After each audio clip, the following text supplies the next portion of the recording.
일본 젊은이들, 이제 혐한 안 합니다. 오히려 한국이 선진국이라며 부러워합니다. 왜 이런 일이 벌어졌을까요? 이제는 혐한을 말하면 되래. 너나 일본 떠나라는 말까지 나옵니다. 정치가 만든 증오, 무너진 겁니다. 일본 사회에서 벌어지는 놀라운 변화, 그 중심엔 한 일본 여성이 있었습니다. 지금부터 함께 보시죠. 저는 사토 아야카예요. 일본 외무성에서 일하고 있죠. 도쿄대 나와서 국가고시 붙어서 들어온 거라 주변에서 엘리트라고 하더라고요. 저도 나름 자부심은 있었어요. 한국, 솔직히 별로 관심 없었어요. 뉴스에서 가끔 보는 정도였는데 맨날 시위하고 정치 갈등 이런 얘기만 나오잖아요. 아직도 저런 일이 벌어지는구나 싶었죠. 일본은 이미 질서 잡힌 선진국인데 한국은 아직 그 정도는 아닌 것 같았거든요. 그런데 어느 날 부서에서 공문이 하나 떨어졌어요. 한일 청년 교류단 그런 거 있다면서 서울 가서 2주 동안 연수받을 사람 모집한다는 거였어요. 선배가 저를 콕 집어서 추천했죠. 아야카야, 너 가봐. 젊을 때 이런 경험 해두는 게 좋아. 내심 별로였어요. 굳이 한국 가서 뭘 배운다는 건지 모르겠더라고요. 차라리 미국이나 유럽 보내주면 좋을 텐데. 그래도 부서에서 밀어주는 일이니까 거절하기도 그렇고.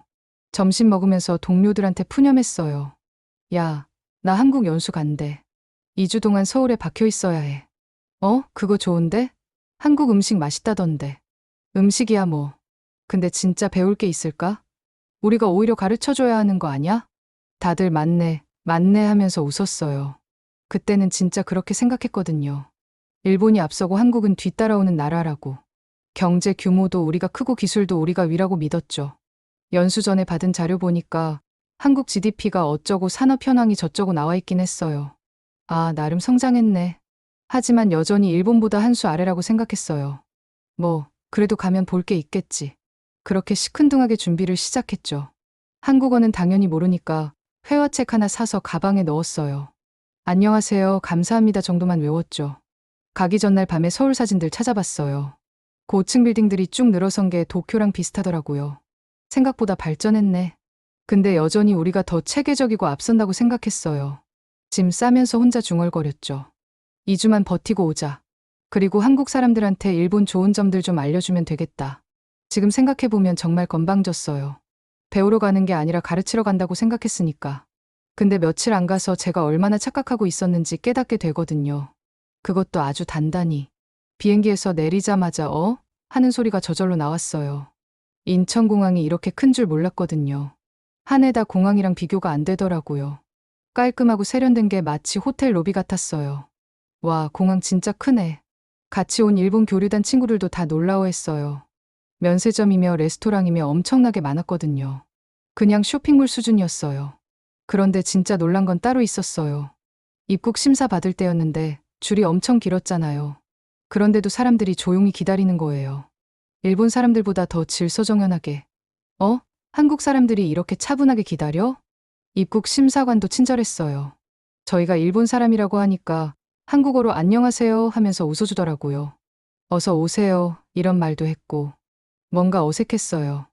냉랭할 줄 알았는데 오히려 따뜻하게 맞아주니까. 짐 찾는 곳에서 또 한 번 놀랐어요.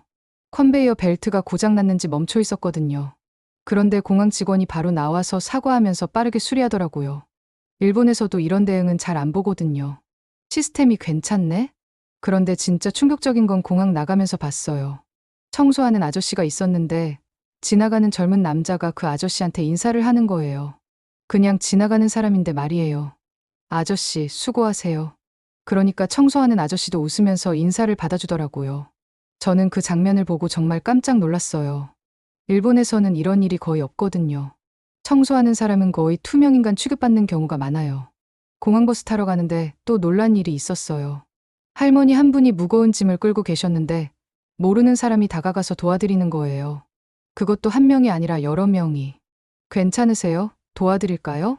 할머니도 당연하다는 듯이 고맙다고 하시면서 도움을 받으시더라고요. 그 모습을 보면서 뭔가 이상한 기분이 들었어요. 이거 뭐지? 왜 다들 이렇게 친절하지? 버스에서 서울 시내로 들어가면서 창밖을 봤어요. 고층 빌딩들이 쭉 늘어서 있는데 생각보다 깔끔했어요. 네온사인도 정리되어 있고. 도쿄랑 비슷한데?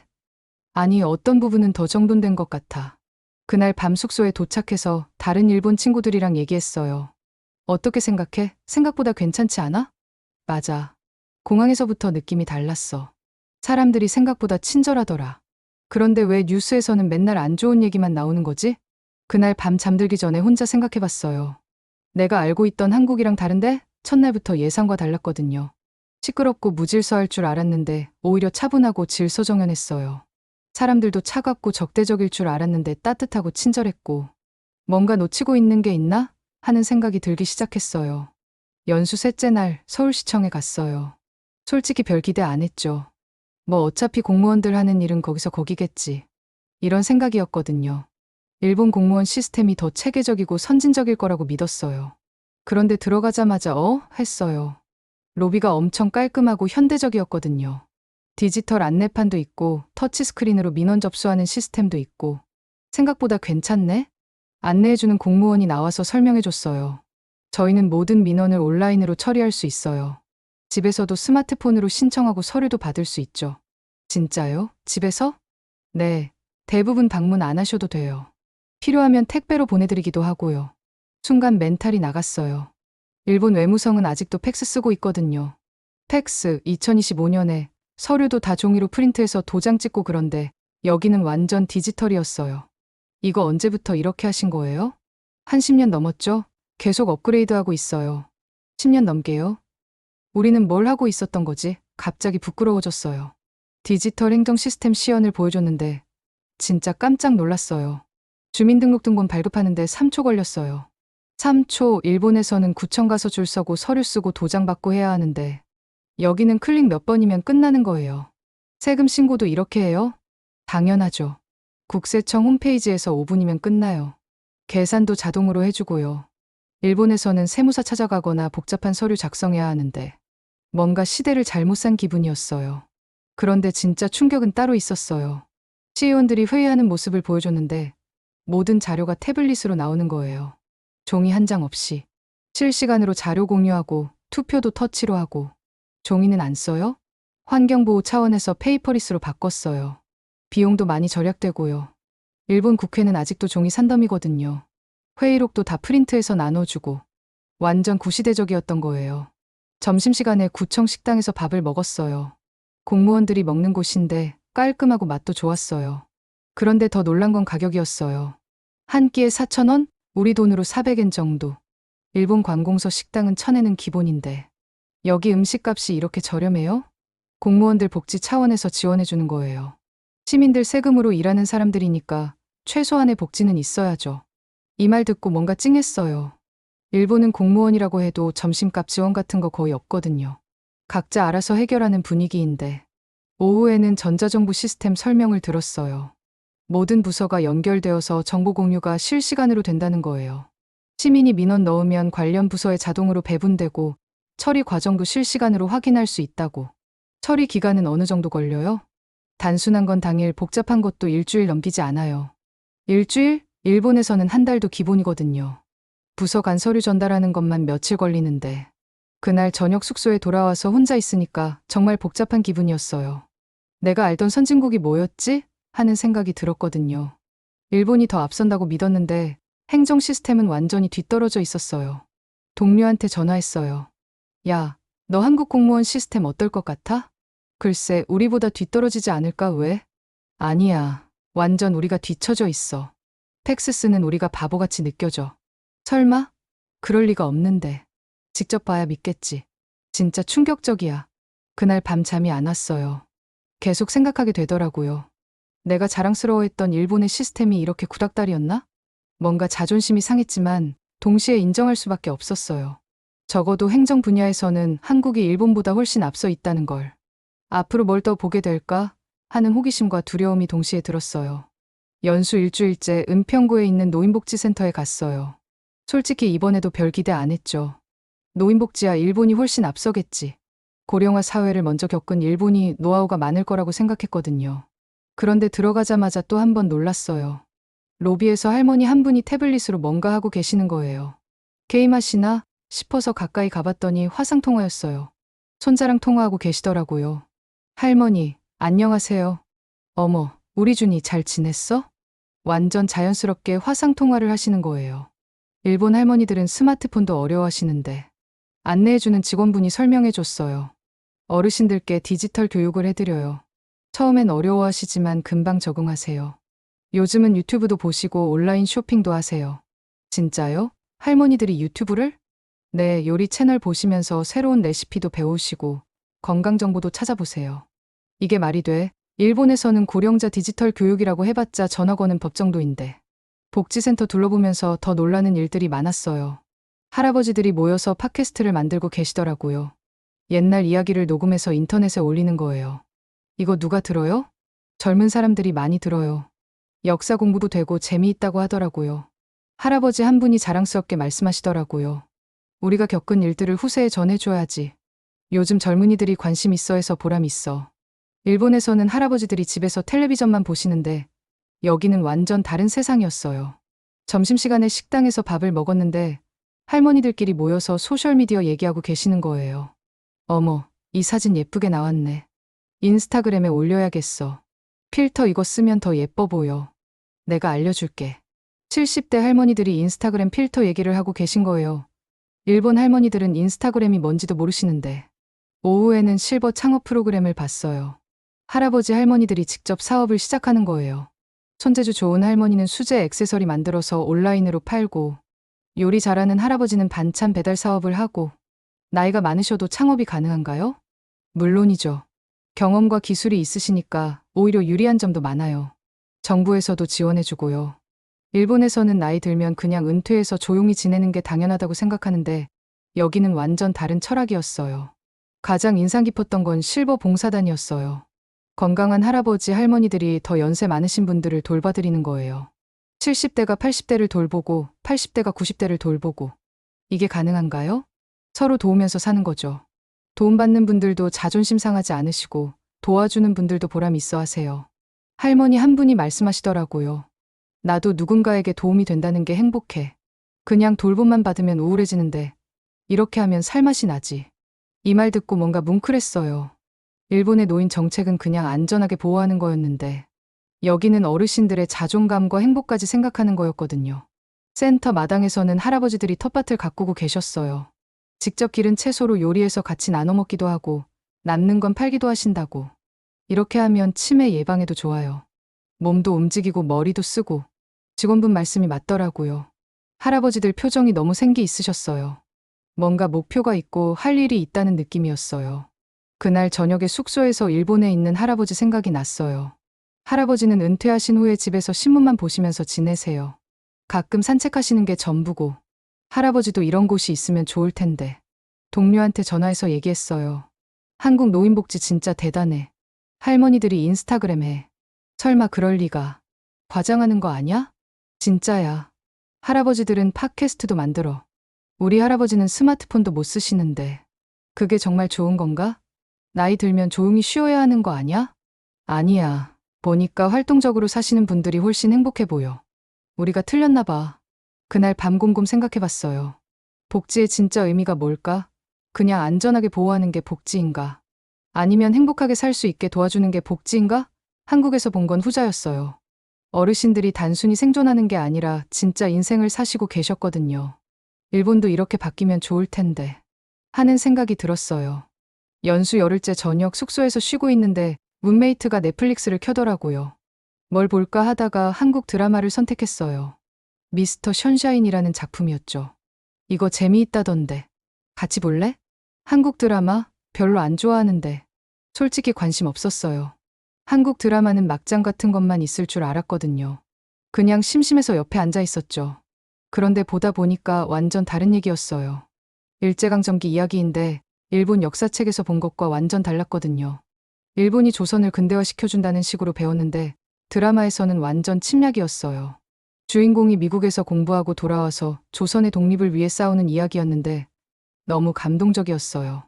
특히 유진초이라는 캐릭터가 일본군 장교이면서도 조선을 사랑하게 되는 복잡한 심정이 그려져 있더라고요. 이거 실화 바탕인가? 응. 실제 역사적 사실들이 많이 들어가 있어. 그런데 문제는 드라마 보면서 계속 눈물이 나는 거예요. 일본이 조선 사람들에게 한 일들이 너무 잔혹했거든요. 문화를 말살하려 하고 땅을 빼앗고 사람들을 강제로 끌고 가고 이런 일이 정말 있었어? 당연하지. 위안부 문제도 있고 강제징용도 있었고 그때 깨달았어요. 일본 역사 교육에서는 이런 부분들이 완전히 빠져 있거나 아주 간단하게만 다뤄진다는 걸. 조선의 근대화에 기여했다. 이런 식으로만 배웠는데 실제로는 이런 일들이 벌어졌던 거예요. 다음날 저녁에는 이순신 다큐멘터리를 봤어요. 임진왜란 때 일본군을 막아낸 이야기인데 이것도 충격이었어요. 일본에서는 임진왜란을 그냥 조선 출병 정도로만 배우거든요. 실패한 작전 정도로. 그런데 다큐 보니까 완전 다른 이야기였어요. 이순신이 얼마나 뛰어난 전략가였는지, 조선 사람들이 얼마나 용감하게 저항했는지.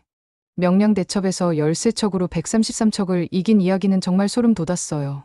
이순신이 이렇게 대단한 인물이었어? 당연하지. 세계의 전사에서도 전설적인 인물이야. 일본에서는 이순신을 거의 모르거든요. 그냥 조선의 장군 정도로만. 근데 알고 보니까 세계적으로 인정받는 명장이었던 거예요. 그날 밤에 혼자 유튜브를 뒤져봤어요. 한국사 관련 영상들이 엄청 많더라고요.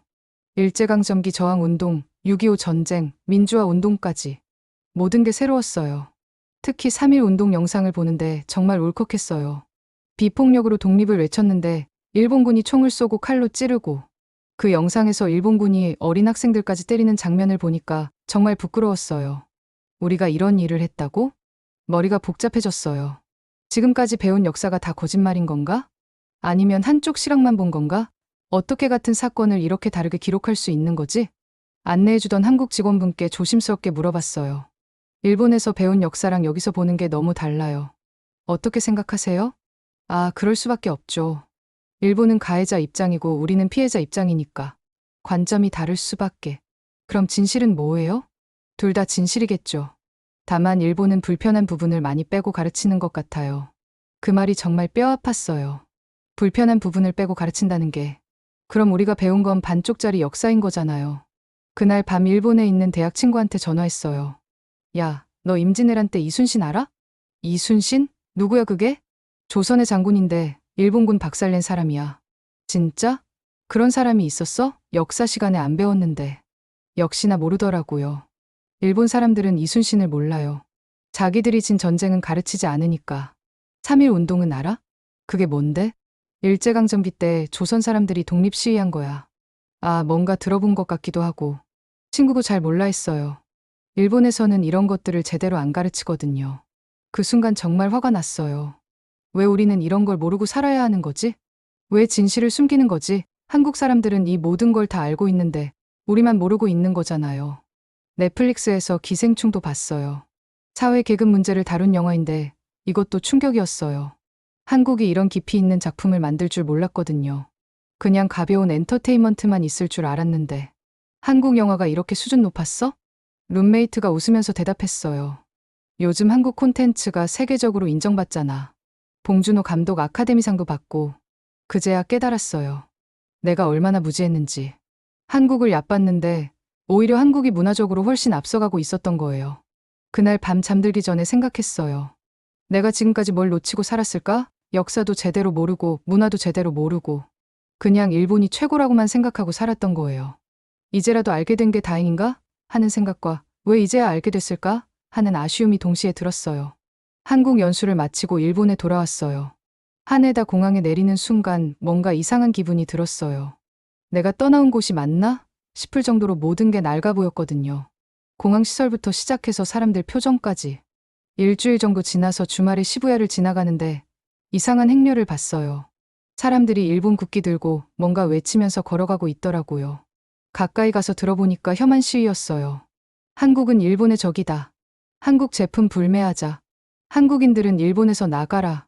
처음에는 그냥 지나갈 생각이었어요. 이런 시위 가끔 있잖아요. 그런데 한국에서 2주 보내고 난 후라 그런지 뭔가 이상하게 느껴지더라고요. 시위하는 사람들을 자세히 봤어요.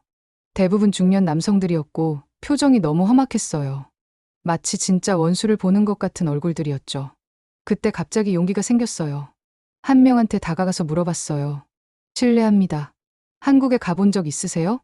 뭐, 왜 그런 걸 물어봐? 그냥 궁금해서요. 한국을 직접 보신 적이 있으신가 해서. 가볼 필요가 뭐 있어? 뉴스 보면 다 나오잖아.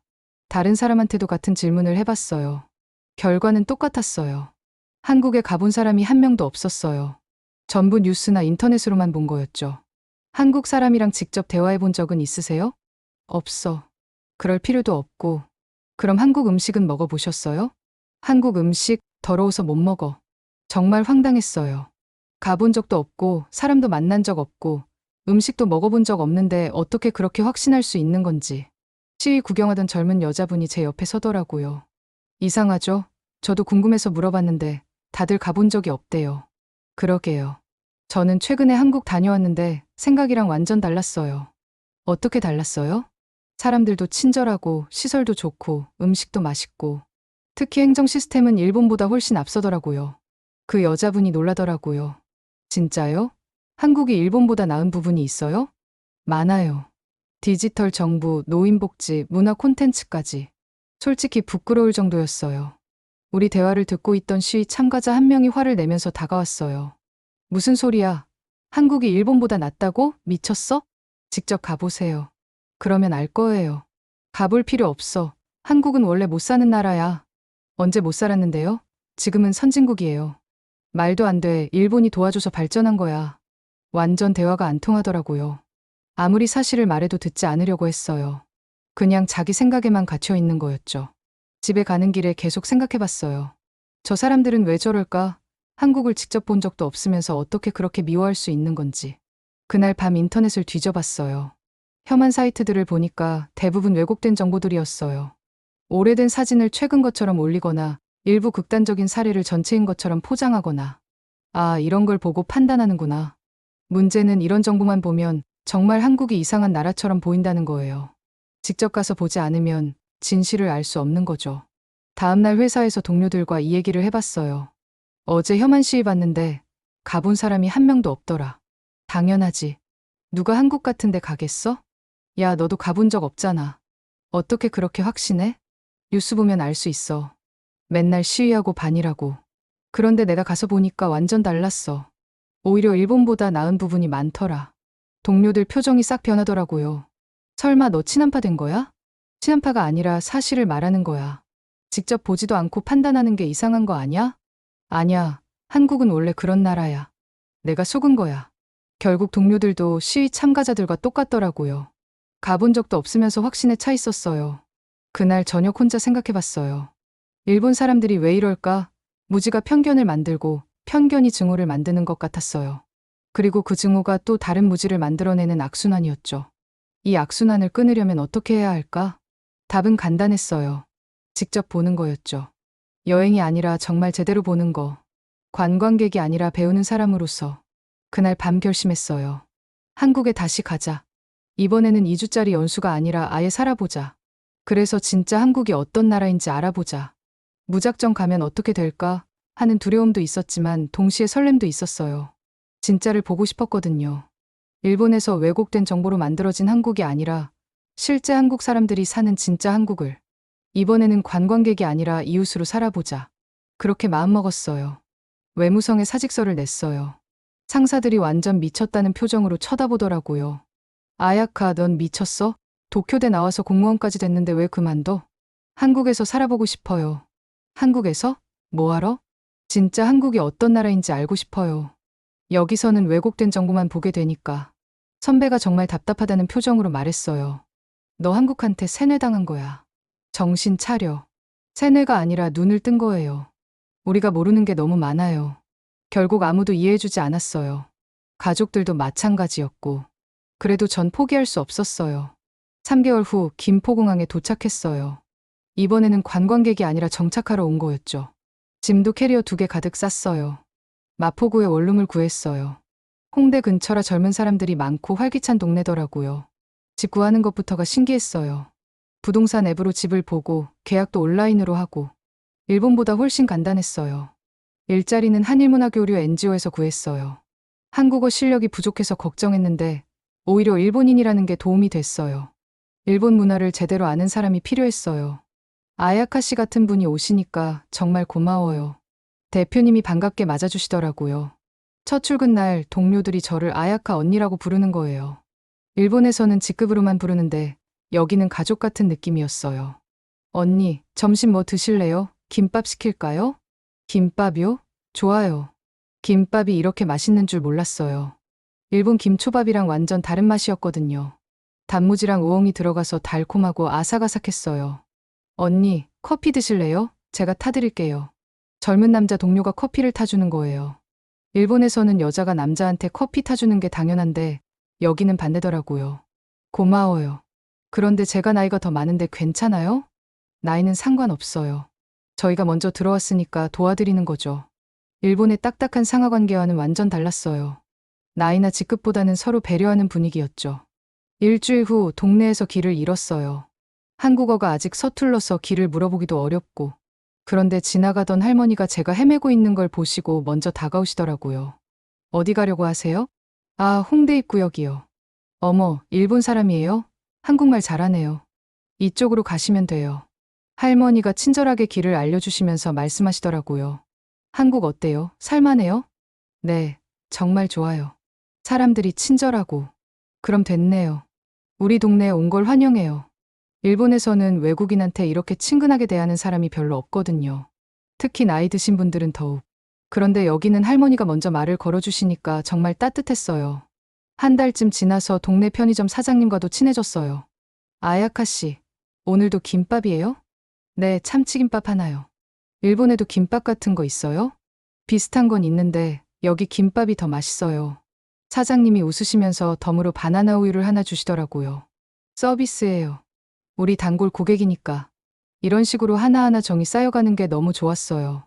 일본에서는 편의점 사장이랑 이렇게 친해질 일이 없거든요. 회사에서도 점점 적응해 갔어요. 한일 교류 프로그램 기획하고 일본 관광객들 가이드하고 번역 일도 하고 보람 있는 일이었어요. 특히 일본 관광객들한테 진짜 한국을 보여주는 게 재미있었어요. 처음에는 다들 경계하는 표정이었는데 하루 이틀 지나면 완전 달라지거든요. 아야카 씨, 한국이 이렇게 좋은 줄 몰랐어요. 일본에서 듣던 거랑 완전 다르네요. 사람들이 이렇게 친절할 줄 몰랐어요. 이런 반응을 볼 때마다 뿌듯했어요. 제가 느꼈던 감동을 다른 일본 사람들도 느끼게 해주는 거니까. 저녁에는 동료들과 함께 치킨을 먹거나 삼겹살을 구워 먹었어요. 회식이라고 해서 어색한 분위기가 아니라 진짜 친구들과 노는 것 같았어요. 언니, 일본 회식은 어때요? 딱딱해요. 상사 눈치 봐야 하고 술 따라야 하고.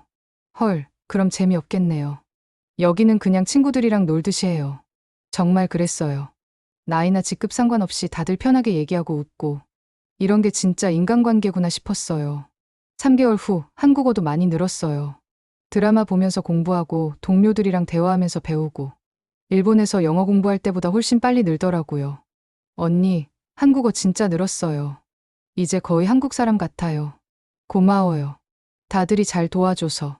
아니에요. 언니가 열심히 하셔서 그런 거예요. 어느새 저는 마포구 사람이 되어 있었어요.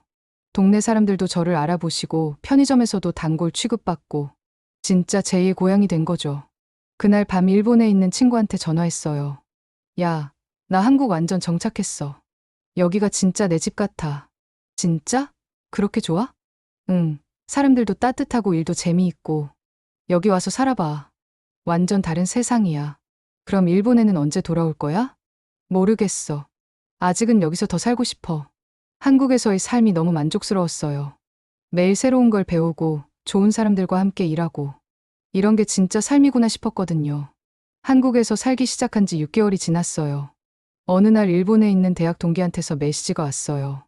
아야카야, 너 한국에서 뭐하고 지내? 소식이 궁금해. 그때 문득 생각이 들었어요. 내가 경험한 걸 다른 사람들한테도 알려주면 어떨까? 일본 사람들이 한국에 대해 얼마나 모르고 있는지, 그리고 실제 한국이 얼마나 멋진 나라인지. 주말에 뉴스레터를 만들기 시작했어요. 제목은 아야카의 서울 일기였죠. 매주 한국에서 경험한 일들을 솔직하게 써서 일본 친구들한테 보내기 시작했어요. 첫 번째 뉴스레터에는 한국의 디지털 행정 시스템 얘기를 썼어요.